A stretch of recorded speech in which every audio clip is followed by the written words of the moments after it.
If you want to record sounds on the Samsung Galaxy S26, first of all, we're gonna go to the app drawer, and then over here by default in the Samsung folder you should be able to find the voice recorder app. So we can go over here. Of course, if you open this app for the first time, you need to grant some permissions, and then you can use the recording button, this red microphone over here, or the red button with the microphone on it.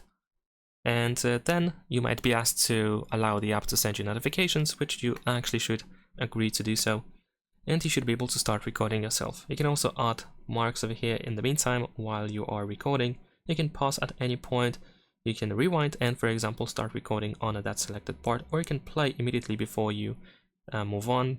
And if you want to stop the recording, just use the square button on the right side. You can set up the name for the recording, you can apply a category, and then you can save the recording quite easily. You should be able to find all your recordings over here in the main menu. You can of course play them back again if needed. Here we have a couple of AI tools that you can use. There is also the noise reduction. You can erase the noise from your recording. Tap on these three dots in the upper right corner to find some additional options. And that is pretty much it. Leave a like and subscribe.